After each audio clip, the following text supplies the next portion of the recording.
Sitaramalayam development trust ఆధ్వర్యంలో ప్రతి సంవత్సరం మాత్రమే ఈ సంవత్సరం కూడా బ్రహ్మాండంగా కళ్యాణం జరిగింది.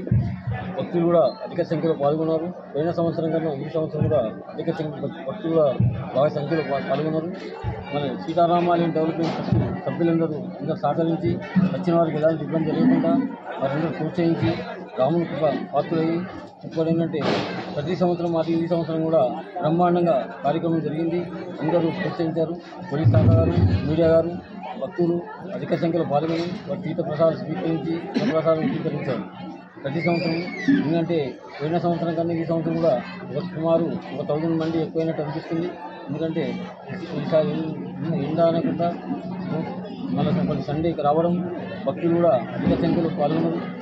ఇంకొకటి ఏంటంటే ఇది ఒక పవిత్రమైన ఏంటంటే 60 సంవత్సరాల చరిత్ర గల రామాలయం టెంపుల్. ఎందుకంటే అందరం మనసుకు చేస్తేనే రాముని కళ్యాణం జరిగింది. ఇక్కడ ఏంటంటే తేడా లేకుండా ఎందుకంటే అందరం కలుపుకపోయి కార్యక్రమం చేసేయడమే నా పెద్దాన్ని. ఎందుకంటే వచ్చిన వారికి ఎలాంటి ఇబ్బంది జరగకుండా ప్రతి మనిషికి అన్న ప్రసాదం కలగాలని కోరుకోవడము. ఎందుకంటే వచ్చిన భక్తులకు కూడా ఏంటంటే ఇక్కడికి వచ్చి ప్రసాదం తినడానికి ఇంటికేనంటే రాములవారి గుడి పోయిన ప్రసాదం అయితే ఎవరైతే మెయింటెనెన్స్ చేస్తున్నారో మన కడుపు కలగకుండా ఇంత పెద్ద కార్యక్రమం చేస్తుందంటే మేమే విచిత్రం అనిపిస్తుంది. ఎందుకంటే ఇంత పెద్ద మేము చేయాలంటే చేయలేము. అంటే ఆ రాముడే చేపించుకుంటుంది.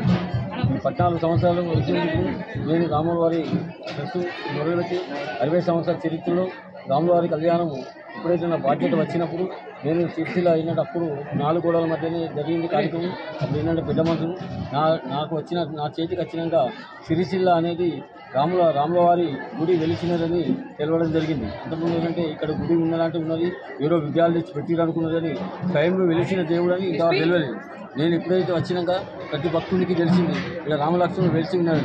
అప్పుడు భక్తులు ఎక్కడెక్కడో తరలి వచ్చి ఇక్కడ దర్శనం చేసుకొని వాళ్ళు అనుకున్న కోరికలు ఏదైతే అనుకున్నామో అనుకున్న కోరిక కంపల్సరీ నెరవేర్చి అది కూడా ఏంటంటే నెరవేరినప్పుడు మనం ఎందుకు నిలుచుకోవాలి అని చెప్పి వాళ్ళు మళ్ళీ రాములవారి కళ్యాణానికి వచ్చి వాళ్ళకి తోచినంత వాళ్ళకు 500 కావచ్చు, 100 రూపాయలు కావచ్చు, బియ్యం కావచ్చు, టమాటాలు కావచ్చు, ఉప్పకాయలు కావచ్చు, బెండకాయలు కావచ్చు, ఏమైనా కావచ్చు. కానీ ఇక్కడ ఏంటంటే వచ్చిన వారికి ఎలాంటి ఇబ్బంది లేకుండా ఇబ్బంది అడగడం లేదు. నేను ఆ దేవుడు నాకు ఇస్తున్నాడు, నేను కార్యక్రమం చేస్తున్నా, ఎవరు తీసుకోవడము అందరూ ఏంటంటే ఇవ్వకుండా ఎందుకు చేయాలని బాధపడలేదు.